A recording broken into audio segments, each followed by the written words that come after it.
Walter Cronkite once said, "In seeking the truth, you have to get both sides of the story."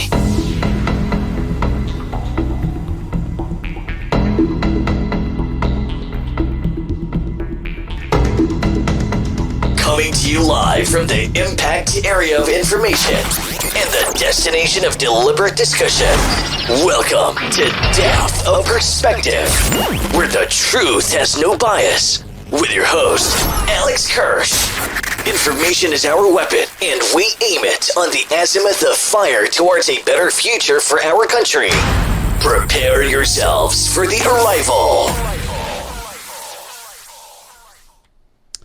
And good evening, ladies and gentlemen. Welcome to another episode of Depth of Perspective here in association with 365 Broadcasting. We are streaming live from Facebook and YouTube, and the number one way, and we occasionally stream from Podbean, which is the new way for people to start streaming from their own podcasts. If you have done so, please go ahead and hit follow and hit share and get this podcast out. Also, be sure to go like the Big Sarge Show podcast on Bot, being run by Big Sarge himself, where the truth starts here. Be sure to also catch Gary, aka G Money, on his show No Bones About It, where the show where we train humans and pets.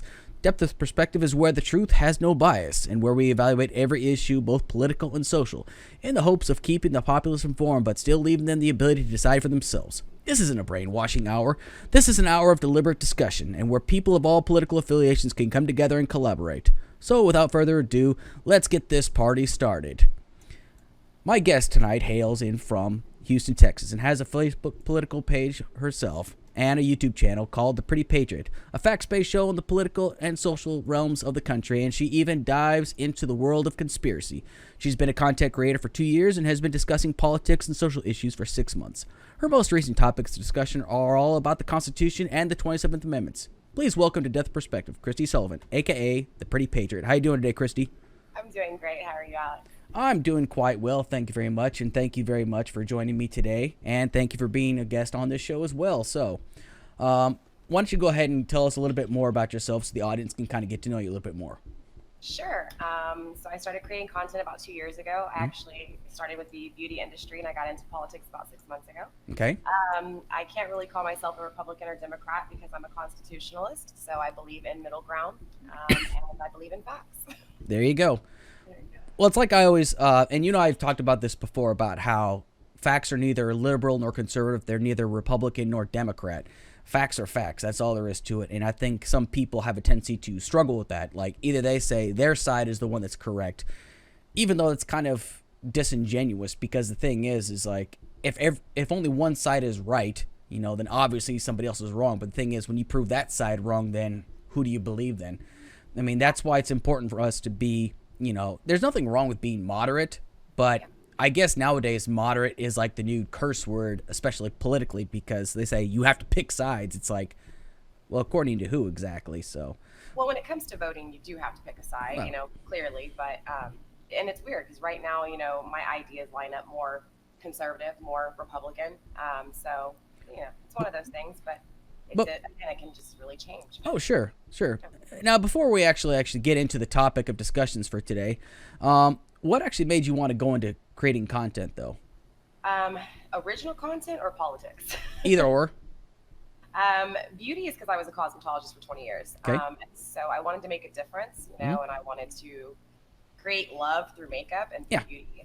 Unfortunately, the beauty industry is way more cutthroat than the political industry. Yeah. So, okay. And the actually what got me into politics was full-term abortions. Okay. Yep. All right. Well, anyway, once again, thank you for the topic of, for joining these topics of discussion. Now, the first topic we're going to talk about is, you and I have talked about this a little bit, and the first topic we're going to talk about is like voting, not necessarily about like why it's important to vote, because we all know that voting is the most important thing that you as a citizen can do.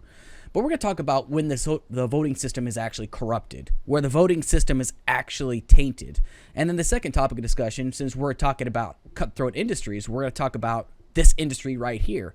And then, you know, if we run out of time on those, or if we find ourselves like finding another topic, we will go ahead and just jump right into another topic. I mean, we can think on stuff on the fly. So without further ado, let's go ahead and get this party started. Yeah.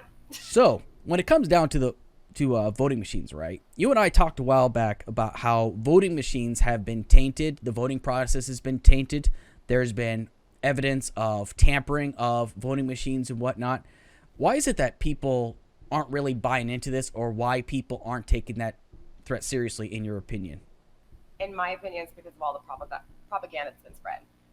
They're having a hard time because they've been fed lies. Mhm. So automatically, when you try to tell them something that is true, they want to tell you, oh, what? It's because you support Trump. So it's one of those things. They don't want to hear it because they've been told so many lies.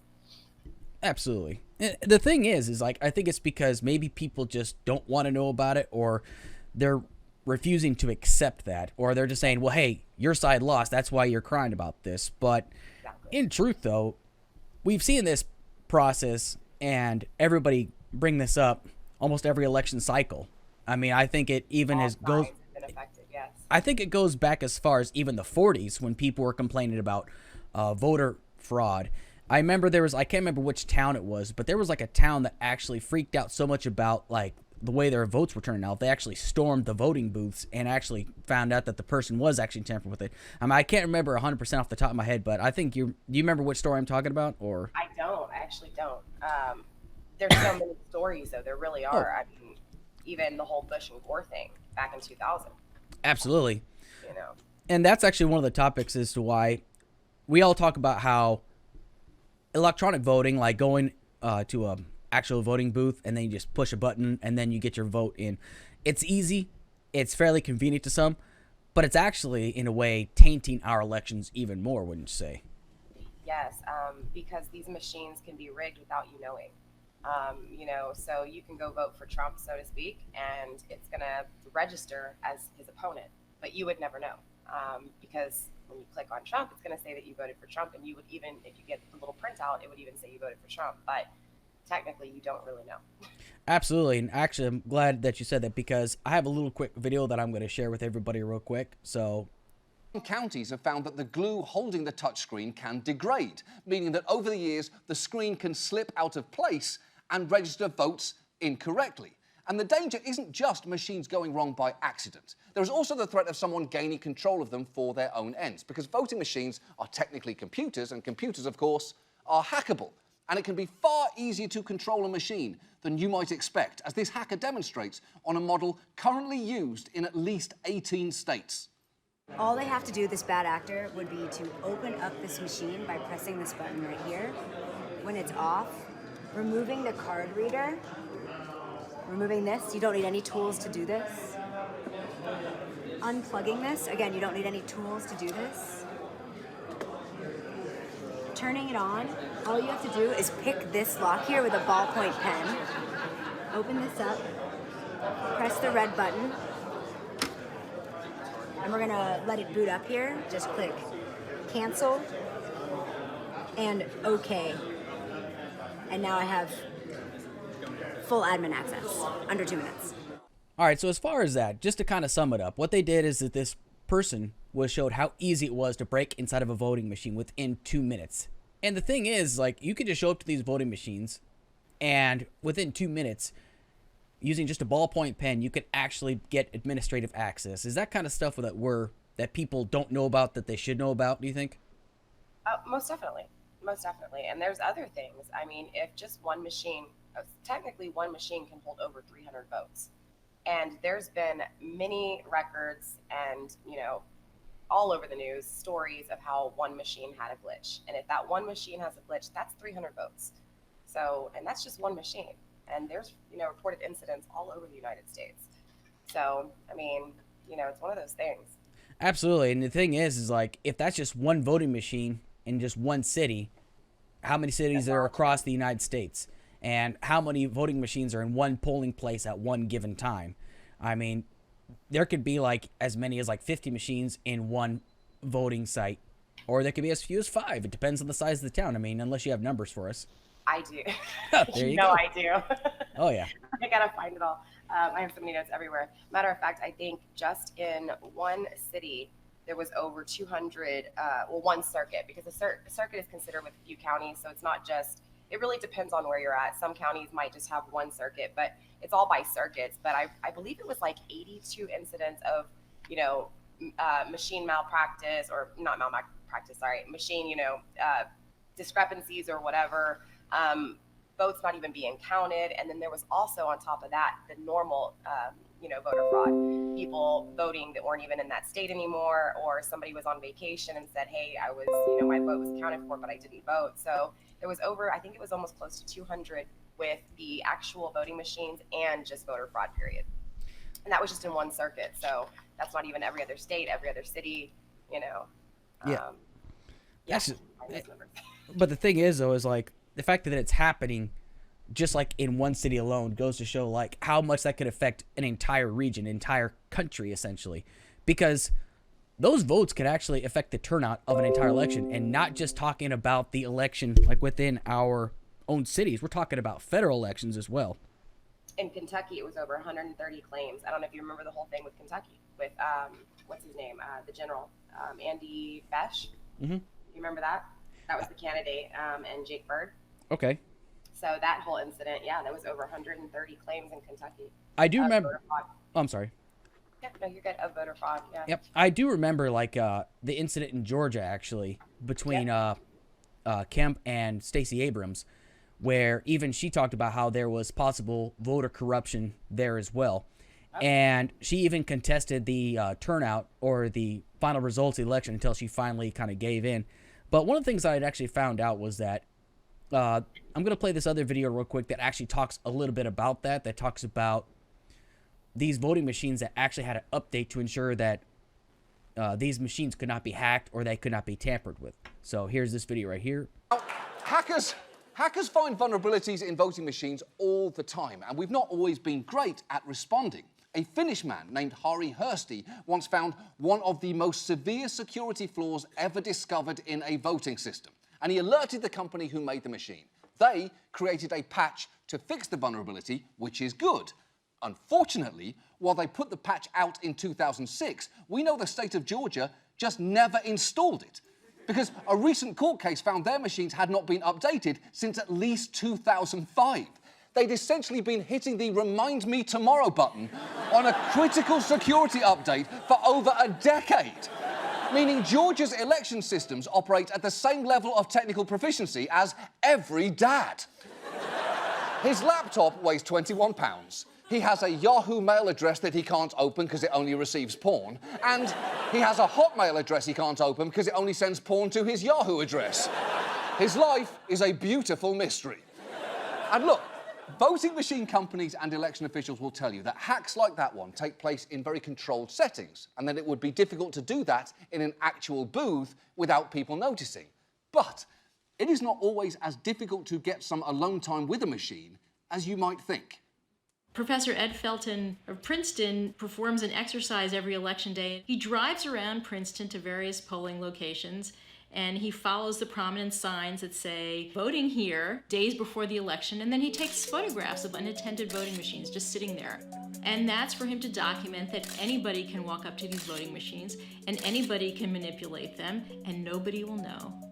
So to recap, I've now shown you how to hack voting machines in less than 2 minutes and how to find unattended voting machines. So anyway, what in summation, all that talks about is how that professor from Princeton University showed that these machines are actually easy to get access to, but there's no accountability. Why is nobody maintaining observation of these machines at all times? I mean, why is that, do you think? It gets hard because, I mean, this goes back to, can you really trust the people that are even, overseeing this, because we've seen in the news how they claim, oh yeah, no, everything's accurate. We check it, we make sure, but again, it's not even in their control. It's out of their control. And this actually leads to e-governance, if you believe it or not, which could also be conspiracy, but it is true. It is e-governance. Can you clarify, before we go into the break, what e-governance is?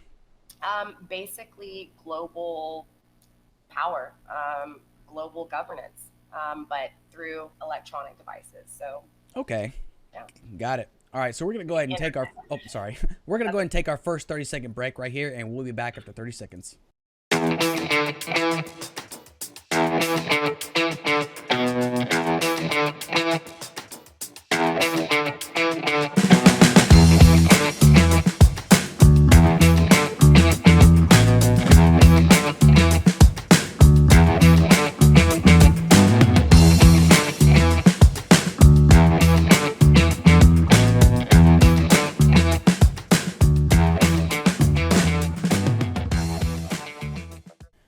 we're back, ladies and gentlemen, with the Pretty Patriot, and we're just currently talking about voter fraud, not necessarily about people committing fraud, but we're talking about electronic fraud.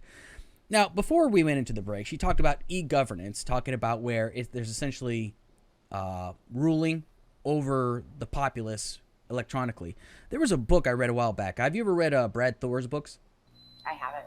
Brad Thor is kind of like our current version of Tom Clancy. He has a certain guy named Scott Harvath who pretty much is like fighting and beating up everybody kind of deal. But actually, he found himself into a bit of a let's just say he found himself into another one of those pickles. The pickle was this time was that there was a government organization that was trying to essentially create a digital Pearl Harbor, and what they want to do is create Internet 2.0, essentially, where they would have complete control over the internet. Think of it as like a tyrannical government, right, where they had complete control over the internet. But the thing was is that this internet would actually be called a digital panopticon. A digital panopticon is the concept of a prison where the prison cells are on the outside and like the warden and the guards are on the inside. They see everything, but you may not see them because they'll be like through a one-way mirror sort of thing, right? But that's like the concept of it all, which is actually kind of a frightening concept because we're so heavily reliant upon technology, but yet we can't live without it, and yet we are completely we depend on it completely. We are essentially prisoners of it. I mean, you could agree to that, right? And that's how they can get e-governance. Most definitely. I mean, this is from public information to your money, your credit cards, everything, the chips, everything's electronic now. Voter fraud. Mm-hmm. So, I mean, this goes down, obviously, a rabbit hole that we could continue to go down. But yeah, for sure. The Internet of Things is definitely one of those things. It's convenient. It's easy for Americans, but you're leaving all of your information in the hands of hackers and other people, and foreign for that fact. Oh, absolutely. And that's the scary part. But kind of going back into the whole voter machine bit, there are those out there that say that voting machines can't be hacked because they're not hooked up to the internet. Now, you and I both know that's a load of crap. We know over hundreds of studies. Yes. Yeah. To say, oh, well, that these machines aren't hooked up to the internet. Okay. How can you prove that? So how can you guarantee that your vote is not, in fact, corrupted? But we've already given one example as to how your vote can be corrupted. Anybody can gain access to these machines. It only takes like a ballpoint pen, and it just takes somebody that knows where to look, and you can have administrative access. Now, in that video I showed earlier from Last Week Tonight with John Oliver, they talked about how, maybe they shouldn't be showing these videos, but at the same time, they probably should actually, because it's that easy. And that would actually kind of make us, the people, it's like, well, hey, why aren't you doing something about it? Why aren't you trying to fix this problem right here? You really can't. I mean, this even happened before electronic voting devices, with the counting of the paper votes. This voter fraud has always been an issue, and it's one of those things, I don't really know if there's anything that we can do. We almost have to just put our faith and trust the government, which we all know how that goes. Oh, absolutely. One of those things, And the thing is, I don't want anybody to get the idea that we are against the government. We're against the idea of a government that becomes so powerful that there's nothing you can do to stop it, essentially, or a government that completely feels that they have every right to get into your life, essentially. And mostly, we don't want a government that changes your vote, especially when it suits their needs right there. That's the things that we are talking about. So we're not anti-government. We're just against a tyrannical government, essentially. But, we're not going to talk about the Second Amendment because, we've been beating that with a dead horse lately. But yeah, for sure. What are some other things you want to talk about as far as like the whole voter bit? Because we got, I got a couple other things, but go ahead. Yeah, so I guess we can go over a few of the machines themselves and reported incidents, I guess, of what, I guess the bigger importance here is not necessarily just in general electronic voting devices, but who owns these devices. Yeah. I think is what's scary. Go for it. There are a few here in America. There's actually two, but for the most part, one of the biggest ones like Diebold and Hart Intercivic. I believe Hart Intercivic actually got sued because of their machines messing up so much. But 82 countries use Hart E-Slate machines, and it's here in Texas, believe it or not. What? Can you explain what kind of machine that is exactly? Okay. They were actually terminated, but they were the Verity Voting 3.1.0, the System 6.4, which probably most people wouldn't probably even understand what that is. But these machines range from anything that's touchscreen. They have different machines, you guys. Yeah. Diebold is one of the biggest ones. That's the ones that we probably would know the most. Diebold Nixdorf, I believe is the name of it, if I'm not mistaken. Okay. They were actually founded in 1859. Their revenue is $4 billion off of these machines. They were also terminated though because of their machines having bugs and viruses. So I just wanted to bring those two up because those were the ones that were here in our country, and both of these companies were their machines were terminated because they couldn't fix the bugs. Yeah. But I think what's even more scarier is the main one that we use. I'm trying to find it, you guys.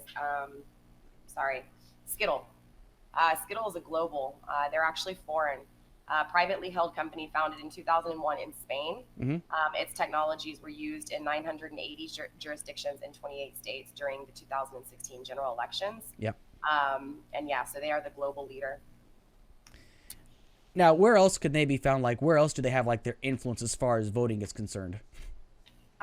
You know, this is where it gets tricky because the ones who can actually change these machines are very few people, either hackers or the ones who actually create the machines or the programs that are being put into these machines, the programming of these machines.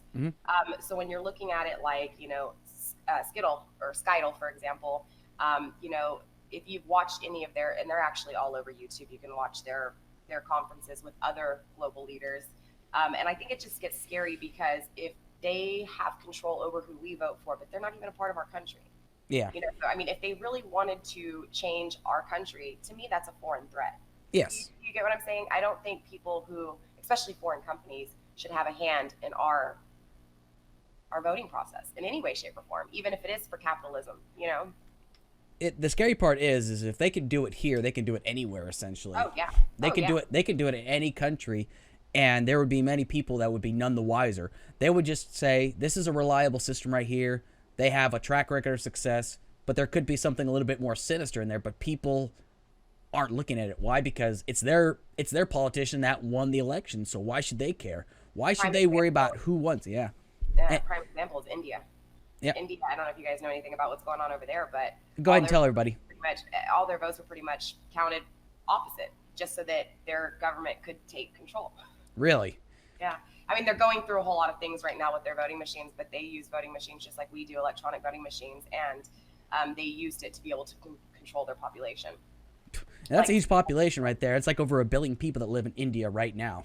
Yeah. And I think it's like it houses a third of the poorest people in the world right now, if I'm not mistaken. It's either them or I think China as well. I mean, I could be wrong though. No, India for sure, yeah. One of the things that I think is interesting when it comes down to talking about hackers, because we talk about hackers all the time, because the thing is there are those out there that would ask, well, why don't we hire these hackers? It's because there is no money working for the government. There is very, very little, you know, there's little to no guarantee you're going to get paid a lot of money. There might be that entity out there, but they're going to go where the money's at. You're talking about like a tech firm. If you're going to talk about, you know, working, you know, as an information brokers, I think people know very little about them.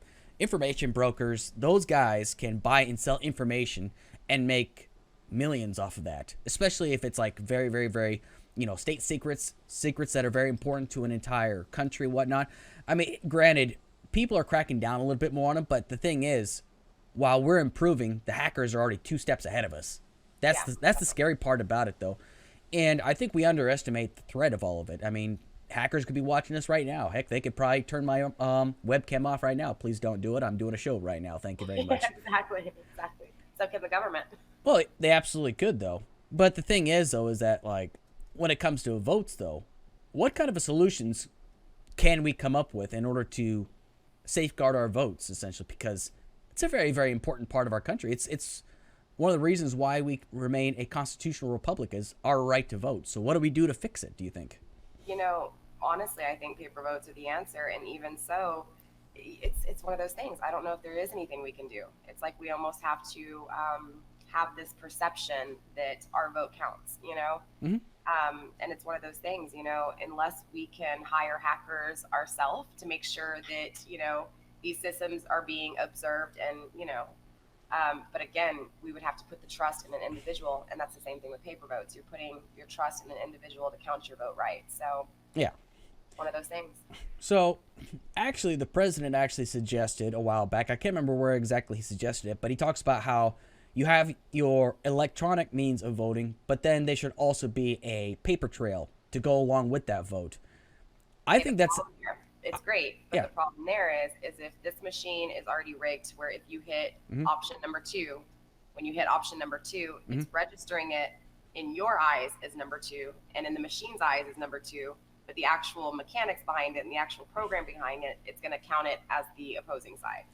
So you're going to get a printout and it's going to say you voted for Trump, but it's going to count towards somebody else. So you wouldn't even know, even if you had a paper with it. Does that make sense? No, absolutely. But the thing is, like, what if they had like a method where you have your electronic voting, right? And then you select your vote, but then you have your paper ballot and then you hit it right there. I mean, I still think that would kind of defeat the purpose. I honestly think that paper ballots would actually be the way to go.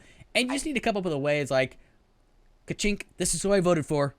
That way nobody can say one way or another. I don't care if it's like you cut off the section of the people you didn't want to vote for and then you turn in the one that you did want to vote for kind of deal. I mean, something as simple as that, I think, would probably make things a little bit simpler. But the thing is, though, is like there's always going to be a way for somebody to kind of, you know, rig it. I mean, you would have to bring like an outside entity to kind of oversee that. But what if they get corrupted?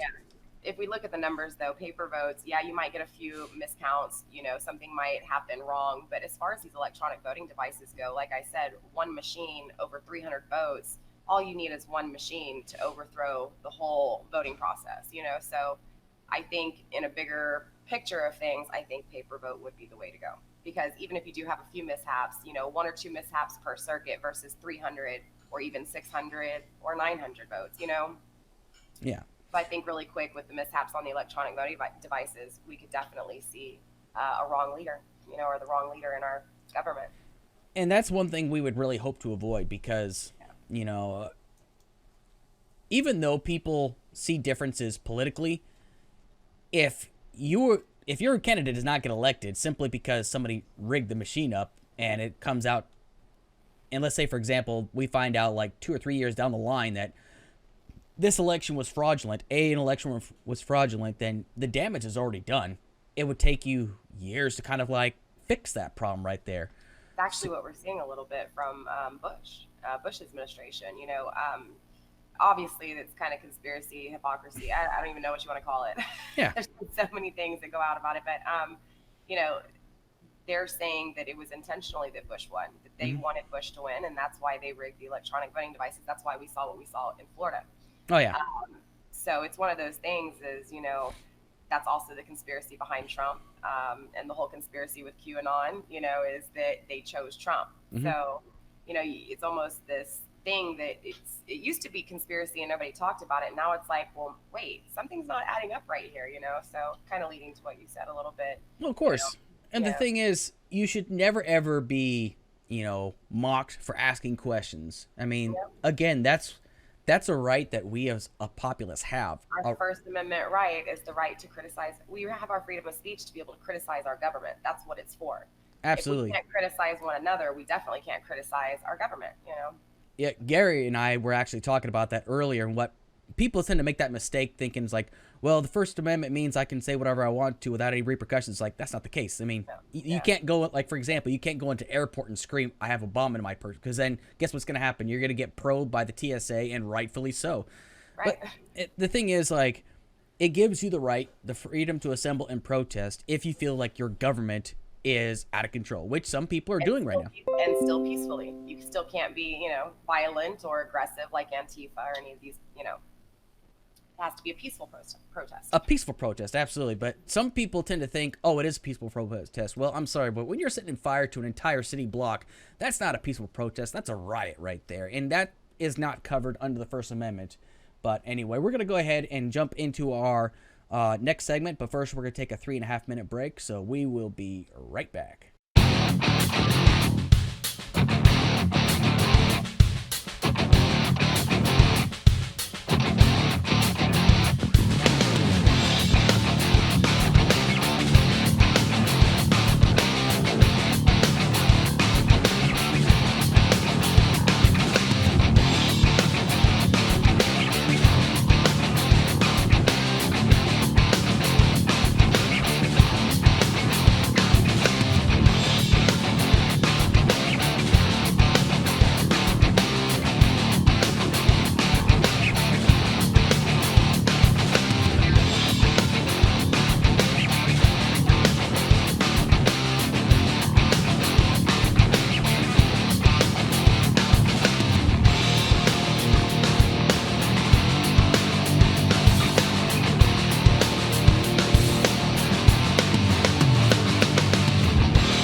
welcome back, everybody. And we have just completed our first segment of the show right here.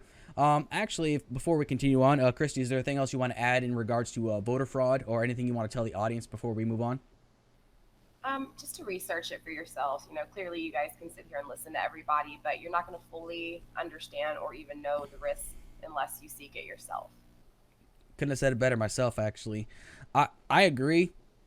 I mean, the thing is that when it comes down to this, you have to do your own research about it. You can't just take word of mouth and say, yes, your vote always matters. Yes, your vote always counts. Yes, the person you voted for is the person that actually got... You have to find out for sure. But the thing is, like, we will never, ever actually know. You just put your vote in and just trust that the system works. But the thing is, though, if there is evidence of corruption, then those people need to be brought to justice. Simple as that. And, We'll see that soon. we shall see, absolutely. But honestly, like, if you don't believe us, like, if you think, like, this is just nothing but a bunch of hogwash, I'll drop a couple links at the end of the video and you guys can find out for yourselves. And, we'll just show that we're talking about this because this is an issue that people don't really know a whole lot about. And that's the purpose of this show. It's the purpose of our shows is to show, hey, this is what's going on right now. And it's happening right before our very eyes. And, so many people aren't talking about it enough. So anyway, moving on to the next topic. The next topic is I've been doing this for just over a year.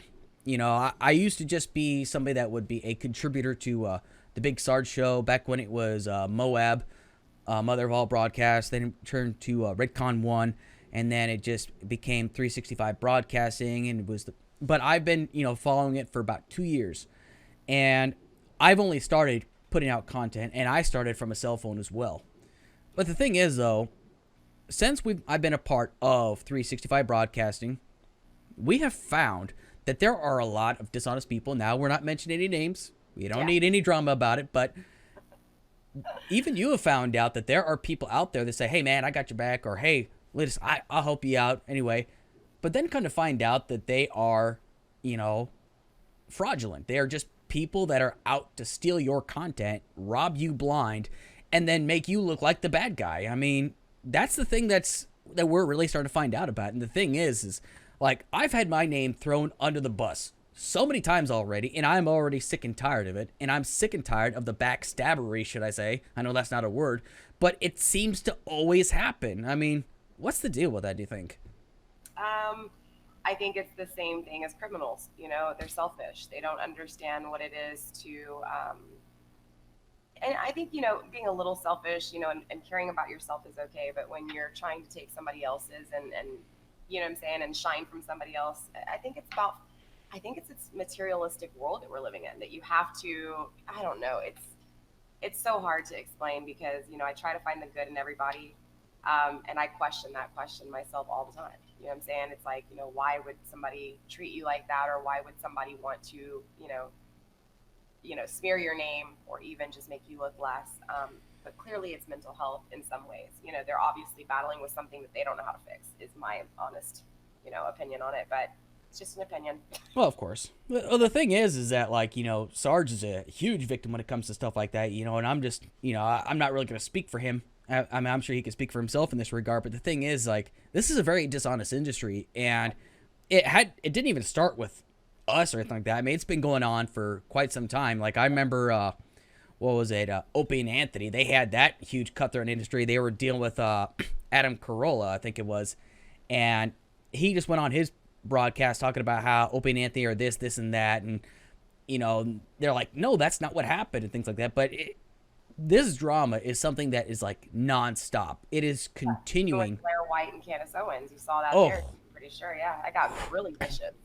That was like one of the most vicious ones, and honestly, I thought it was a great interview. But the thing is like, I found that when Candace Owens gets backed into a corner, she is like, I don't want to use like an animal term, but she's like a cornered rat essentially, and she becomes very vicious, And the thing is like she can't like think straight, and she can't back up any of her talking points. Instead, she starts attacking the personal. Now, I'm a firm believer, if you have to attack the personal instead of discussing the facts and things like that, then you're already losing the argument. You're already losing the debate. That's why I try not to use name calling. Yep. But that's becoming the norm nowadays, where people are just tossing insults and just stabbing each other in the back. I mean, podcasting and, video shows are starting to just create this waves across the internet. And now everybody's fighting for their own, like, piece of the pie kind of deal, it seems. Well, and negativity fuels the algorithm. So, the more negative comments people are debating with and, underneath, what I'm saying, or in the chat boxes, or the more, they're yelling at each other, the more your video is going to go viral. But then at the same time, if you offend somebody, your video is going to get banned. So it seems though it's like that's based upon perception of like YouTube and Facebook. Yes. Because, one time I got my account got blocked for 2 weeks for something that wasn't even that offensive, right? Now, basically, this is like a military joke that I kind of came up with, and I told somebody, is like, leave deflection to the United States Field Artillery. It just doesn't suit you. I got banned for 2 weeks for that comment alone. And I even protested. It was like, this is not an offensive comment, and Facebook disagreed with me. But yet I see people actually posting stuff that's far more offensive than anything. And it usually comes from like the Antifa pages, right? Yeah. And when I report it, they say, we find that this is in keeping with the Constitution. It's like, that doesn't make any sense, though. Yeah. But, I mean, I'm kind of going off topic right there. But the thing is, it's true. Yeah. It is absolutely 100% true. And it's kind of sad when controversy is what sells nowadays. But look at reality television. I mean, that's selling like hotcakes, for crying out loud. Bring up the beauty industry. That's actually why I got out of the beauty industry. And I have nothing against the LGBTQ community. I support them. I've been in the hair industry for 20 years. So I have plenty of friends who have different sexual preferences and, choices. And so it's one of those things. I support them in every way and will continue to do so. But they have no respect for women. They have no respect for, in the beauty industry, to me, it's about women. Mm-hmm.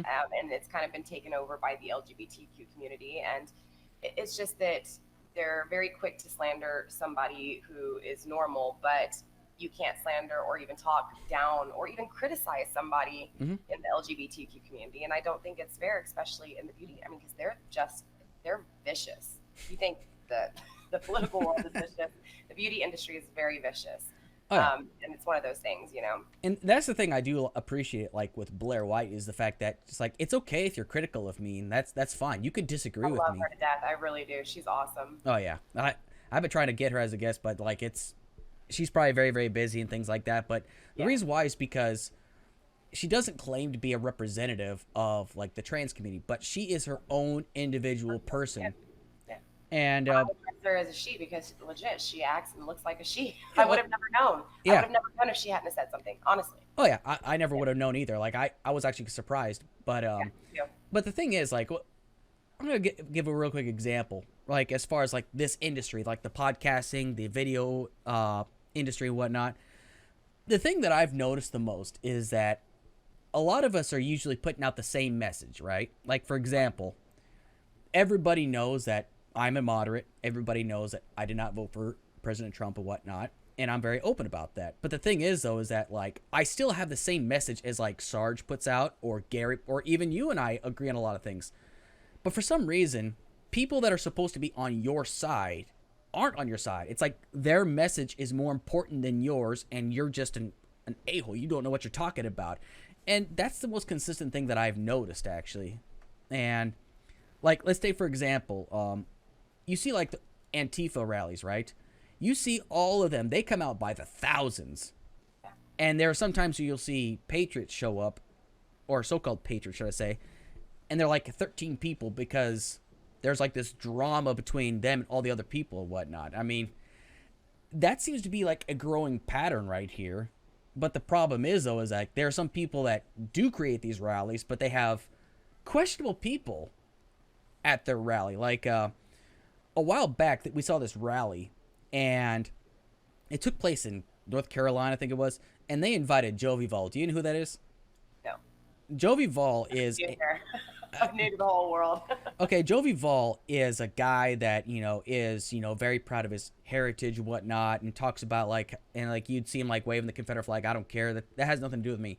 The problem is, though, is that he's actually held something called a Fash Bash in his basement, and what it is they celebrated Adolf Hitler's birthday. He's very, very... you see him with a picture of him saluting the the Nazi flag. He's very open about it too, and it's just like this guy's showing up to Patriots rallies, and that's a problem because that's where everybody makes that conclusion. Whoa, you guys are all white supremacists. Well, if you got guys like this showing up and you're not saying anything about it, then yeah, of course we're not going to show up to that rally. And, Sarge has been attacked for that, for not wanting to show up to rallies where questionable people are going to be there. And he's been attacked for that. I mean, it's just like...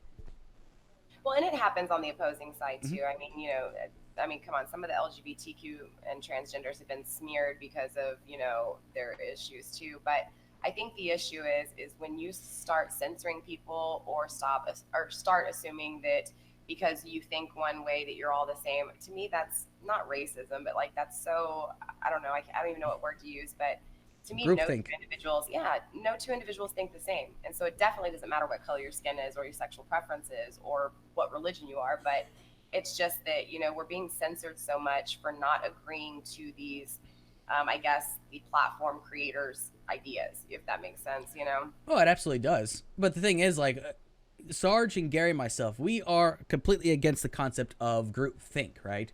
Yeah. Where you're all supposed to be thinking exactly the same. Because, Right. like, this is why I am a strict moderate, though, because, like, I have some liberal views and I have some conservative views. Yeah. But yet I'm told, no, you have to have certain views here. According Yeah, to you have who? to think one thing. Yeah, exactly. Yeah. Exactly. Because the thing is, like, sometimes it really does matter the topic of discussion because, like, there is some gray area in there, but some people are like, no, there is no gray area. Well, in some content there is. But, like, especially, like, in this industry, right? Like, for example, mine is predominantly, like, in the social and the political realm, right? And there have been a few times, like, I've been taken to task and say, oh, well, you're just a stupid liberal. It's like, I have some liberal views. I'm very open about that. It's like, oh, you're just a white supremacist. When my boyfriend gets mad at me, he calls me a liberal, so don't get offended. No. No. No, I get what you're saying. Oh, absolutely. And they make you, you have to check that box, and that's what it is. Like, you can't check a few boxes. It has to be just, whatever box they want you to check, and that's it, Oh. Or they make you just, yeah, I get you. The thing is, and that's what kills me the most is that, Yeah. What happened to free thinking? Yeah. Exactly. Whatever happened to free thinking? Whatever happened to the individual thought? Since when did it become part of the rules that just because you vote a certain way that you have to stay across? I mean, because there's a lot of people that are either jumping from Democrat to Republican, Republican to Democrat, and they're getting called all different kinds of names in the book. It's like, well, you're free to change your mind. The only time it becomes really questionable is that, like, you've always been this way, right? If you've always had, like, let's say, for example, you've always been a gun rights activist, but then you say, no, I've never been always about gun rights. I mean, I've always been against gun rights, or I've always been about limiting the Second Amendment. But it's like, no, wait. Just a couple years ago, you were against any kind of gun control and things like that. Well, if you're changing, that's good. Yeah. And I don't mean necessarily, going backwards, but, Yeah. When you're allowing your way of thinking to change because of something you've dealt with, that's when you're growing. That's when you're learning. Well, absolutely. But I mean, like, when they're claiming that they've always supported this when their history actually shows no, they haven't, but they're just trying to get those votes kind of deal. That's the kind of stuff that I was really talking about. No, there's nothing wrong with changing your mind. I've had my mind changed plenty of times, actually, and even I've changed some people's minds. Yeah. But the thing is, like, I don't believe it's my job. Running for president who are saying that they don't agree with guns, but there are pictures of them at the gun range. Yeah. Yeah, it's like, Come on. What? Really? Yeah. Well, the thing is like, my job isn't to change people's minds. It's just, I just try to offer, like, a different point of view. And the thing is like, that's not controversial enough. I mean, I guess I gotta do something, because, like, it's funny seeing, like, all these other different videos out there that push out all kinds of content, and they're kind of ridiculous, actually. Like, we're gonna take about a 1 minute break here shortly, and I'll kind of get back into that real quick. So we'll be right back after about a minute, folks.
And welcome back, everybody. And we're going to go ahead and just, continue on for the last segment of the show. So basically what we were talking about is like how this industry is very cutthroat and like how groupthink is like a really bad thing.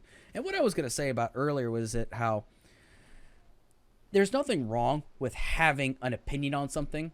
And usually I'll ask people, okay, so why did you vote for this person? Or, okay, why do you feel this way? And it's not my job to change your mind, but I try to offer like a different point of view because sometimes that could be helpful. But there are people that are so terrified of that idea. They're so terrified about having their minds changed. They feel like you're trying to change their mind in a way. And that's not really what I'm trying to do. And especially when it comes down to creating content, that's the reason why I created this show, is because I'm offering everything from a different perspective, but then I always give my point of view at the end of it, which I think is completely fair. Yes. But for some people, that's not enough. You need to be controversial. You need to be outrageous. You need to be somebody that is, just igniting the fires and making people hate each other. Isn't that kind of the reason why we're at this point, is because people are so divisive now, so divided nowadays? Like, I don't think I've ever seen it quite this divided, and I'm 36 years old. I mean, I know I'm still just a baby to some, but it's just like... I'm 36 too. I actually did a discussion. He who controls the media controls the culture. Yeah, that's exactly what we're seeing. We're seeing a trend of, especially rap music. Man, I'm a person who loves all music, but I especially love rap music. I've always loved rap music, especially being in the heart, H-Town. It's one of those things.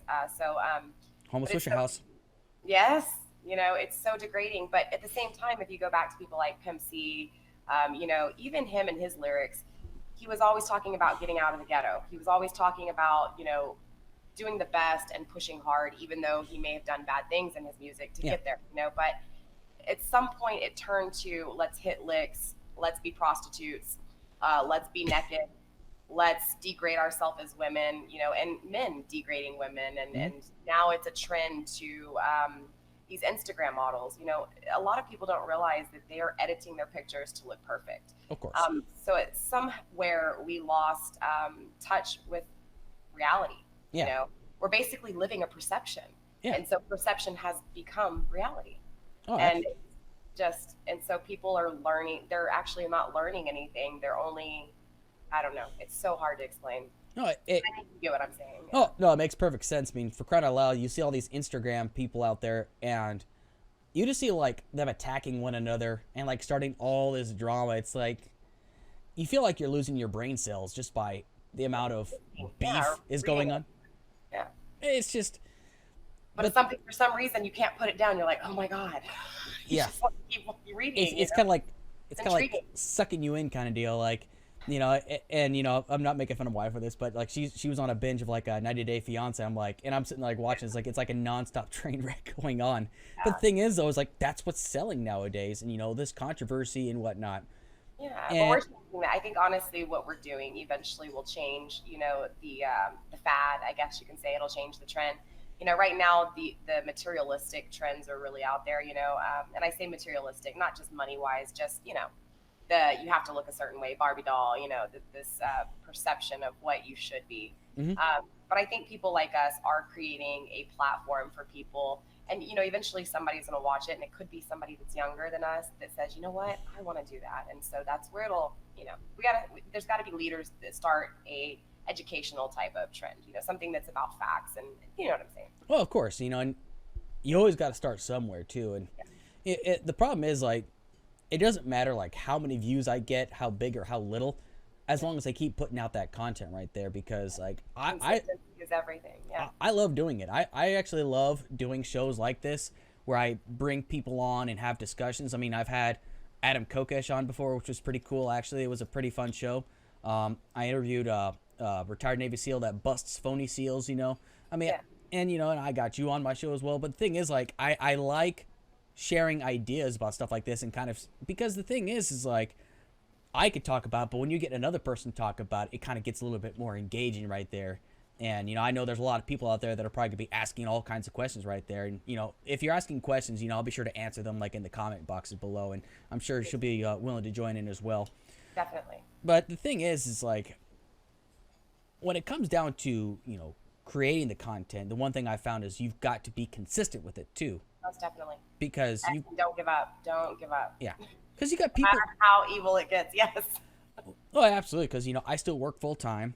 I'm going to Yeah. be doing more online schooling here shortly. I start back up in February, but I'm still going to be pushing out content. And Gary and I are going to be doing another show. Yeah. But the thing is, like, I know it's going to get more competitive and it's going to get a lot more demanding, Good. and I know that it is a very tough industry to go into. Definitely. But the thing is, I enjoy doing it, and Yeah. I plan on continuing even when I retire in less than a couple years. So, but like, what are the kind of stuff you eventually want to kind of get into content wise? It's one of those things. I think mental health is a huge issue in America. Mhm. And I've actually been watching other content creators that talk about mental health. And, I think it starts a lot of the issues that we're having. A lot of the issues that we're seeing actually has to do with mental health. And so for me, it's one of those things I do want to kind of get more into some of the topics of mental health, Mhm. and just more of the personal side. So right now I do a lot of discussions, but I actually want to get out there and do some stuff, and also just get some more like behind the scenes kind of stuff. As a content creator, the struggles, the drama, Yeah. the real life stuff, so that people don't think that just, I'm this certain person and that's it. Like, I want them to know who I am, not just my work, Well, of course. Yeah. So for anybody that wants to go out there and create content and do something like that, if you had somebody that came up and was like, hey, listen, I'm thinking about starting my own channel and I really, really want to, do something, what kind of advice would you give them? Research for about a year first. I know it seems like forever. I mean, honestly, that's what I did. I've had my channel for 2 years, and honestly, the first year I put out like 2 or 3 videos, and it was just live stream. It had no concept. There was no organization. It was just me putting on my makeup with my kids. I wasn't even looking at the camera. Mhm. I was using books and my cell phone as my stand. You have to start somewhere. Mhm. But the most important thing is just to research and don't give up. Consistency. Keep pushing. I kind of like to use it as a comparison, like a bowl of cereal. It's kind of weird because somebody had asked me that question. They were like, well, what do you mean about consistency? Like, how do you become viral? And I was like, well, think about YouTube, or all of these platforms, like a bowl of milk. And, you want to eat that bowl of cereal, right? So you have to put those pieces of cereal in that bowl. Yeah. So it's kind of like the same thing with YouTube. The more cereal you have in that bowl, the more cereal you can get on that spoon and be fed. Yeah. No. Yeah. Yeah, it makes sense. And so what are they? And let's say, for example, that person comes back to you about 6 months later, and they find that there's like a lot of drama involved with it, and like they find it's very difficult for them to kind of continue because people are hounding them about, oh, your content sucks, oh, you don't. happens. Yeah. What do you tell them then? You're still human. You're still going to go through oh, why am I doing this? I think everybody doubts themselves. You start, I don't know how many times I've sat there and said, okay, do I still want to do this? Because I have allowed somebody else to control my thought process. So the most important thing is don't do it because of fame. Don't do it because of money. I've been doing it for 2 years and I make no money doing it. So don't look at it as what can I gain from this? Look at it as what can you give people? And I think that's what will just make it easier and not so hard, if that makes sense. Oh, that makes perfect sense. So before we go into our final thoughts, here's a question that I usually ask a lot of people, like when it comes down to like content creators. Let's say, for example, you have a chance to have somebody on your show and you want to debate this person like really, really badly. Who would that person be and why?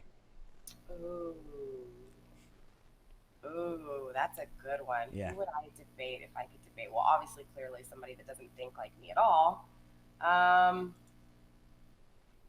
Whoopi Goldberg, Really? for sure. Okay. God, I want to just put her in her place so bad.